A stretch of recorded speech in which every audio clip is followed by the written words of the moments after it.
Nous sommes soldats, combattants pour crier sur le nom de Jésus, nous conquérons. Nous sommes vaillants, Vaillants, c'est de la parole au nom de Jésus, nous conquérons. Nous sommes vaillants, Vaillants, cités à dessein au nom de Jésus, nous conquérons. Nous sommes vaillants, Vaillants, cités à dessein au nom de Jésus, nous conquérons. Quels qu'ils soient les effets, Nous conquérons au nom de Jésus, nous conquérons. quels qu'ils soient les menaces, Nous conquérons au nom de Jésus, nous conquérons. quels qu'ils soient les mensonges, Nous conquérons au nom de Jésus, nous conquérons. quels qu'ils soient les nécessités, Jésus, nous conquérons. nous sommes vaillants, Vaillants, cités à dessein au nom de Jésus, nous conquérons. Nous sommes vaillants, Vaillants, cités à dessein au nom de Jésus, nous conquérons. Nous sommes vaillants, Vaillants, c'est de la parole au nom de Jésus, nous conquérons. Nous sommes vaillants, Vaillants, cités à dessein au nom de Jésus, nous conquérons. quels qu'ils soient les mensonges,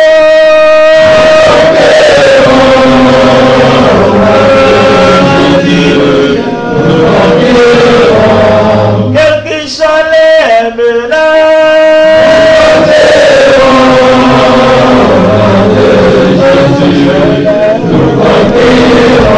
quelle qu'ils soient l'adversité,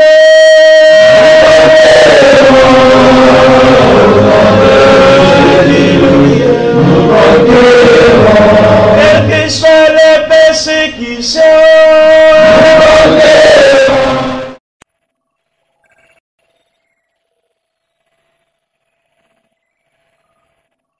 Au pré avec sa mère, le poulain de 3 jours tangue sur ses pattes.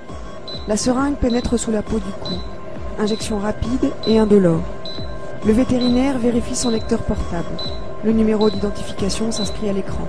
La puce est opérationnelle. Le lecteur transmet directement les données à l'ordinateur.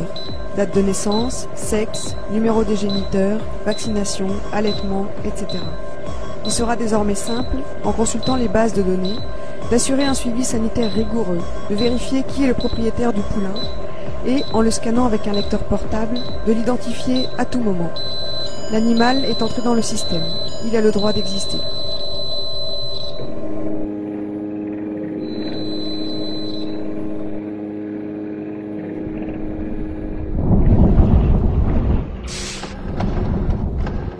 Amis citadins, vous ignorez sans doute ce que les agriculteurs, éleveurs et ruraux savent déjà. Les RFID envahissent nos vies pour les contrôler.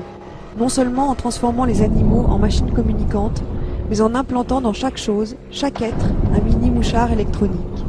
Mais pas de panique. Vous n'avez rien à vous reprocher.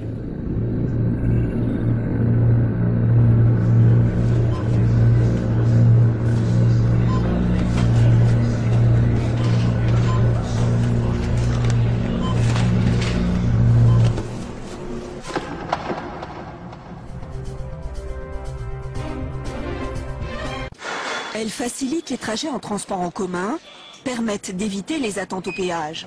Implantées à même la peau pour tracer les chevaux de course ou dans un bracelet pour veiller à la sécurité des nouveau-nés, les puces électroniques envahissent notre quotidien. Radio Frequency Identification, donc identification par radiofréquence. Un tag RFID est constitué de 2 éléments, une puce et une antenne. Ces deux éléments vont être connectés ensemble et c'est ce qu'on va appeler l'étiquette électronique ou le tag RFID. À partir de là, on va avoir un système émetteur ou récepteur qui va s'appeler la station de lecture, qui va permettre de communiquer avec cette étiquette et on aura à ce moment-là un transfert d'informations qui va se faire entre l'étiquette RFID et la station de lecture.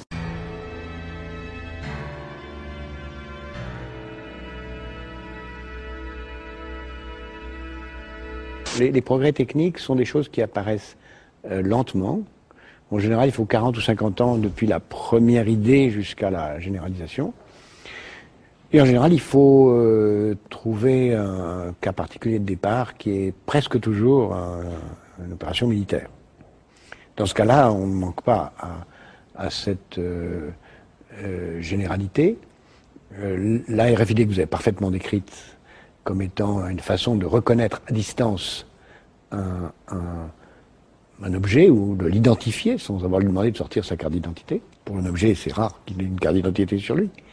Ça a commencé, en effet, pendant la guerre de 40, aux États-Unis, pour les combats aériens au-dessus du Pacifique, où il y a eu beaucoup d'accidents où les avions américains se sont entre-détruits, et où on a mis dans tous les avions de la flotte américaine des mécanismes qui permettaient de reconnaître les avions amis. Amis-ennemis. Et donc ça permettait au radar d'un avion de chasse de ne pas tirer sur un avion ami.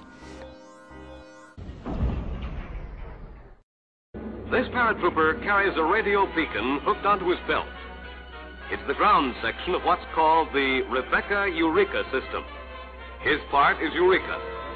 This receiver transmitter has 5 separate receiver and 5 separate transmitter frequencies. Without going into technicalities, here's generally how it operates. Our planes are looking for the dropping targets for the paratroopers. They carry the Rebecca airborne interrogators, which pick up Eureka's beacon and come in on it.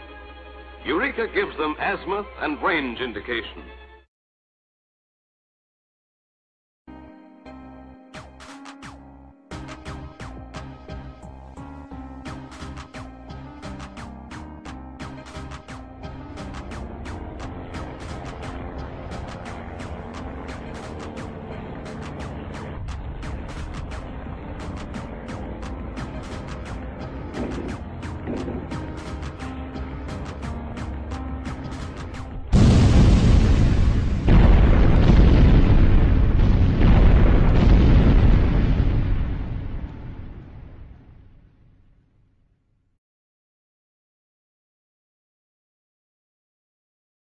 Principe de base. Alors, à quoi c'est utile? En logistique.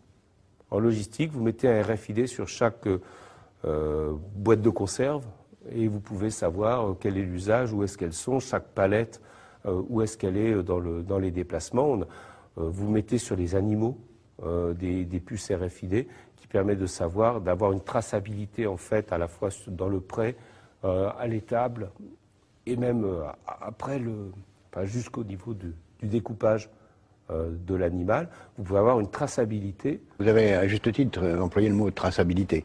C'est évident que l'essentiel des utilisations de cette technologie, au départ, porte sur la traçabilité. Tout ce que vous avez décrit, c'est la traçabilité, soit des objets, soit des personnes. Donc tout ce qui va être de plus en plus nécessaire à suivre à distance, savoir ce qu'il devient, permettre de connaître l'évolution des produits, les localiser. Et c'était très intéressant.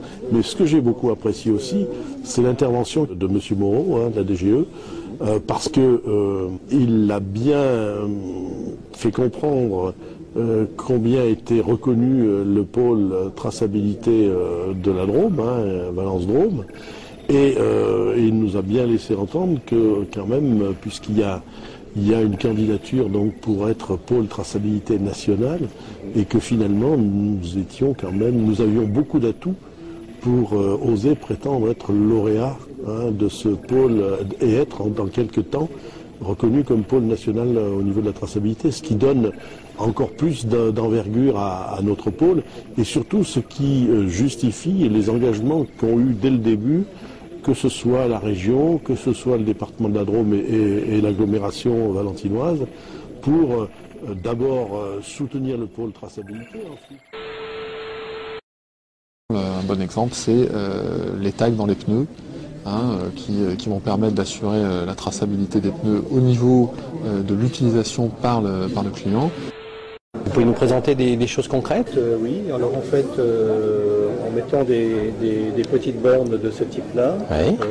Par exemple dans un service d'urgence, donc on dispose quelques bornes comme ça peut aller jusqu'à une par pièce.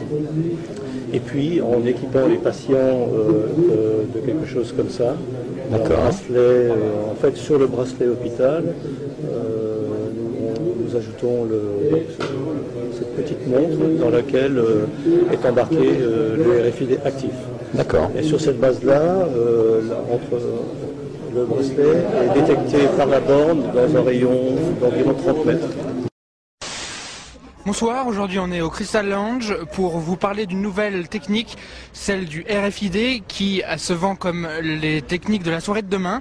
On parle de one-to-one en bas, alors on va aller voir tout de suite de quoi il en retourne. Bienvenue, parce qu'aujourd'hui c'est une soirée sur l'innovation, c'est une soirée sur l'innovation live à 361 degrés. Donc aujourd'hui pour nous c'est l'occasion de présenter à la fois le panel de l'offre Skyboard, sa richesse de contenu, sa richesse de brand content.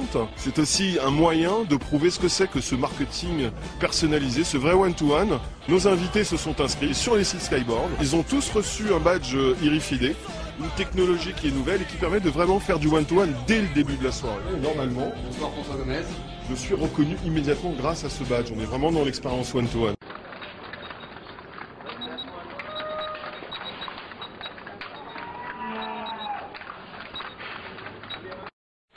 Navigo, ça a été un formidable outil pour la RATP pour améliorer son service. Et la CNIL a donné un avis assez serré de manière à ce que la RATP ne garde pas les informations sur nos déplacements pendant des jours et des jours. Mais il les garde pendant combien de temps?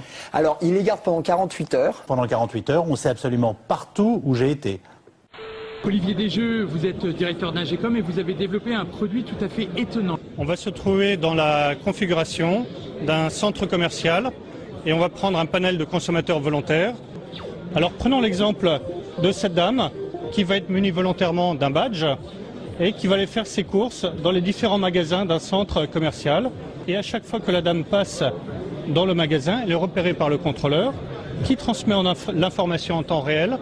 Donc on saura combien de temps le consommateur volontaire aura passé dans chacun des magasins, quand il sera rentré, quand il en sera ressorti et vers quel magasin il sera allé par la suite.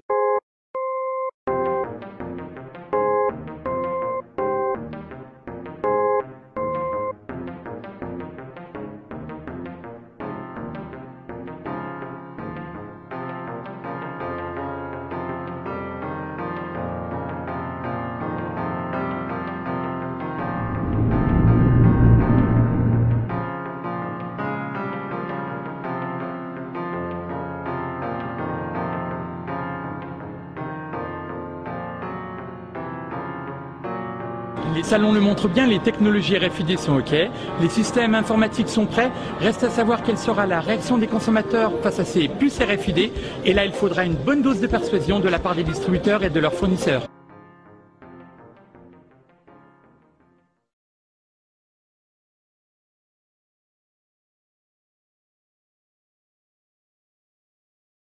Le livre bleu, c'est une réalisation de la filière électronique. Nous nous sommes aperçus que en France, nous n'avions plus de grands programmes stratégiques. Donc nous avons voulu écrire des exemples de grands programmes stratégiques qui pourraient servir le pays et notamment les besoins des citoyens.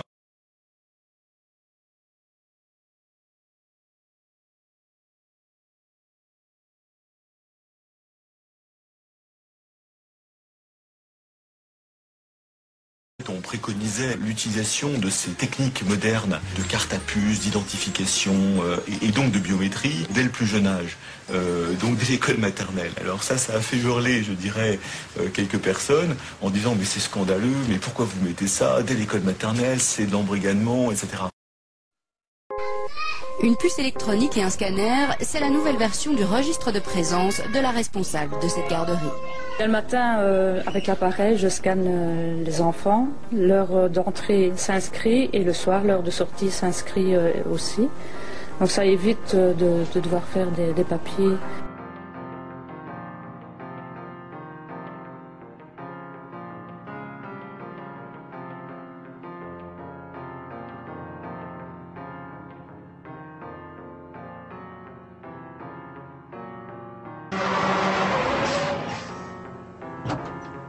pouvez m'expliquer ce que vous faites au milieu de la route? Je suis du centre d'idées.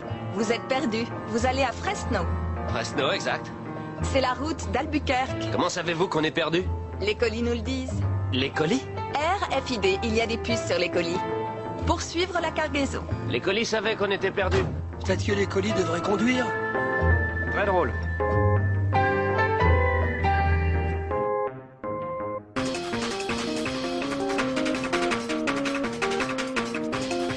On estime que tous les jours, Walmart ou Carrefour produiraient jusqu'à 7 téraoctets de données.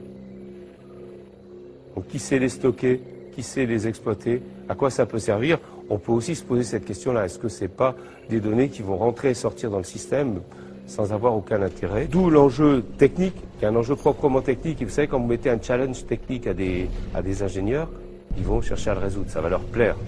Ça va leur plaire, c'est leur métier d'ingénieur. Donc, indépendamment des réflexions sur l'utilité ou non, la création de ce middleware qui prend les données et qui les rend exploitables par d'autres systèmes de calcul est à l'ordre du jour. C'est un vrai challenge pour tous les ingénieurs et donc ils vont s'y accrocher très fort. Je travaille sur ce sujet. Je suis un IBMer. Notre planète est un vaste ensemble de données. Des données générées par les voitures sur le périphérique, par les patients à l'hôpital, par l'électricité du réseau. Bien analyser ces données, c'est trouver des solutions pour fluidifier le trafic de plus de 400 villes, pour déceler les maladies plus tôt et alléger de 10% la facture énergétique. Sur une planète plus intelligente, toutes les données sont visibles et nous pouvons les interpréter pour mieux faire tourner le monde. Bâtissons une planète plus intelligente pour des données plus intelligentes.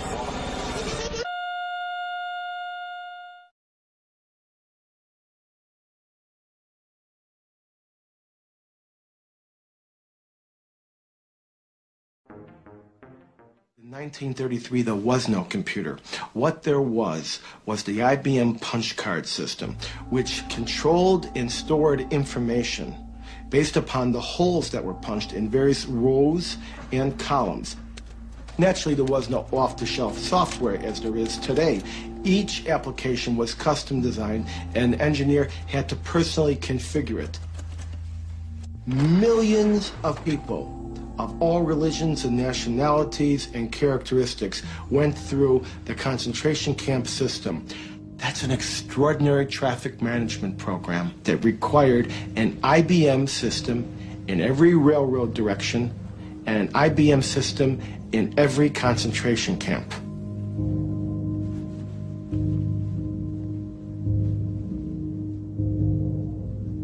Now, this is a typical prisoner card. There are little boxes where all the information is to be punched in. We compare this information to the code sheet for concentration camps. And here you see Auschwitz is 1, Buchenwald 2, Dachau is 3. Now, what kinds of prisoners were they? They could be a Jehovah's Witness for 2, a homosexual for 3, communist for 6, or a Jew would be 8. Faut-il créer le fichier Edwige, un fichier qui peut mentionner les activités, mais aussi les préférences religieuses ou sexuelles?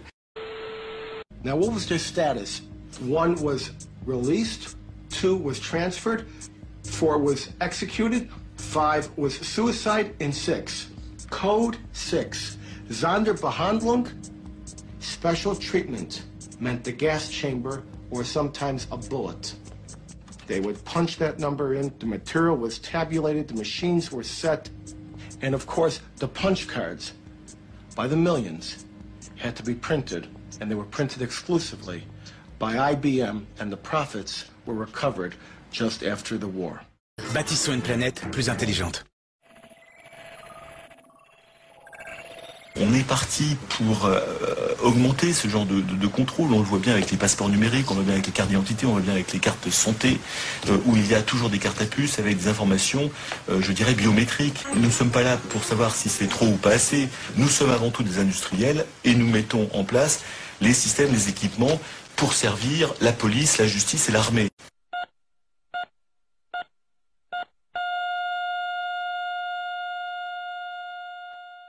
In the future, every square inch of every city will be alive with intelligence.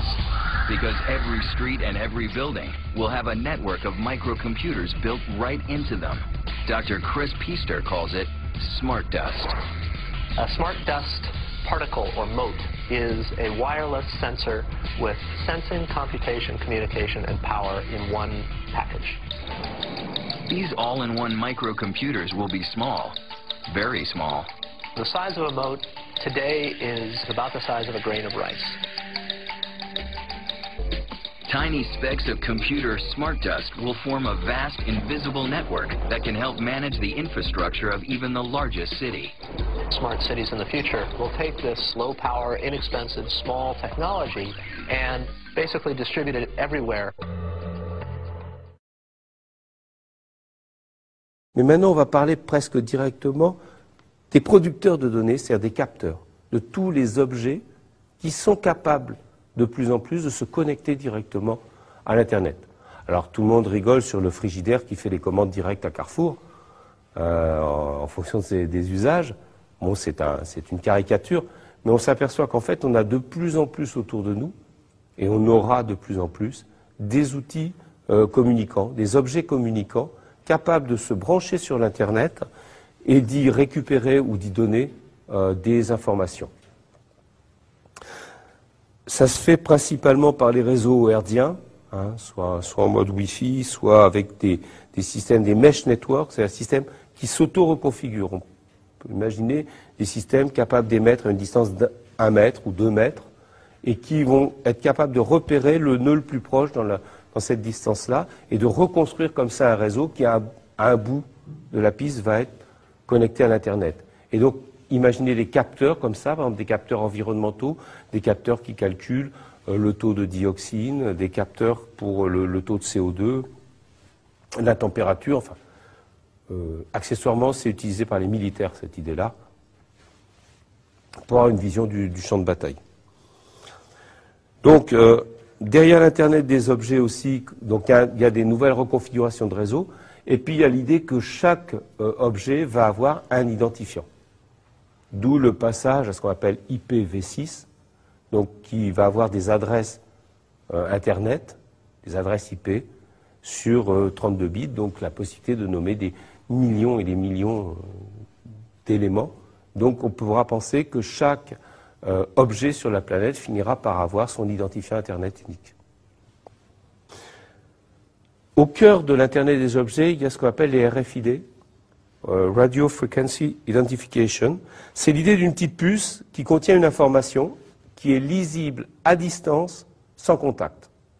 Alors le problème, c'est que à partir du moment où ça peut être lu à distance et sans contact, celui qui a un RFID n'est pas forcément au courant que celui-ci est lu par un appareil. Minority Report, vous rentrez dans le magasin et comme il y a un RFID dans votre veste et que vous l'avez acheté dans ce magasin-là il y a 3 ans, la vendeuse vous dit « Bonjour monsieur le cronier, vous avez envie de changer de veste, je sens. » Bon. On peut imaginer toute une série donc, de modèles à la Minority Report comme ça, où nos objets nous trahiraient en permanence pour inciter donc, des systèmes d'influence, etc. Il y a aussi l'idée que l'usager ne va pas être averti du transfert de données le concernant. Alors ça, c'est un vrai problème de gouvernance, hein, c'est un problème de définir la société que nous voulons et ne pas la laisser définir par les gens qui font du code ou des objets. Il y a besoin d'y réfléchir profondément. Je garderais bien d'avoir des solutions au jour d'aujourd'hui, mais je sais que si on n'y réfléchit pas, ça peut se retourner contre les individus.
Au sens premier, depuis le XIIIe siècle, la police est le gouvernement de la cité. Gestion et discipline. Exercice du pouvoir politique, avant de désigner l'organisation rationnelle de l'ordre public. Cette organisation culmine aujourd'hui dans les ultimes technologies, duales et convergentes. L'organisation technologique de l'ordre public signifie que la gestion et la discipline de la population, l'ordre public, procèdent des mêmes moyens matériels issus de l'innovation, alias recherche et développement, R&D. La technologie n'est pas le seul front de la guerre entre pouvoir et sans pouvoir, mais le front principal. C'est-à-dire que l'accélération technologique accroît toujours plus vite les forces du pouvoir face au sans-pouvoir, et que cette inégalité croissante dans le rapport des forces se reporte aussitôt sur tous les autres fronts. Nous parlons de la guerre, ouverte ou larvée, comme de l'état ordinaire des rapports entre pouvoir et sans-pouvoir. La guerre, par force ou par ruse, est le bâton, le gouvernail au moyen duquel le pouvoir pilote et dirige le troupeau des sans-pouvoir. La guerre, dit l'un des plus fameux stratèges, est donc un acte de violence destiné à contraindre l'adversaire à exécuter notre volonté. Ceux-là même qui n'ont pas lu Clausewitz savent aujourd'hui que la technologie est la continuation de la guerre par d'autres moyens. Tout ce qui est imaginable sera réalisé. Nous vous parlons du pancraticon, du techno-totalitarisme, de l'incarcération de l'homme-machine dans le monde machine. Nous vous parlons de la société de contrainte par possession technologique. Par possession, on entend l'état de ceux que gouverne une puissance technologique, neuroélectronique par exemple, qui les prive de la libre disposition de leurs pensées et de leurs actes, et en fait l'instrument de sa volonté. En termes de gouvernance pour le pouvoir, une population de cyborgs, d'organismes pilotés, d'hommes bioniques, bioélectroniques, d'hommes machines enfin, est insurpassable. C'est à cela que servent les RFID, quel que soit le nom qu'on leur donne. Smart tag, étiquette intelligente, puce sans contact, transpondeur, traceur, mouchard, capteur électronique, et on en trouvera bien d'autres encore pour dissimuler la même chose sous des noms nouveaux. Nous vous parlons de la cyberpolice, de la neuropolice, de la police totale, d'un dispositif permettant au pouvoir de contraindre les sans-pouvoir à exécuter ses volontés, tels des marionnettes, un robot, un individu sous hypnose.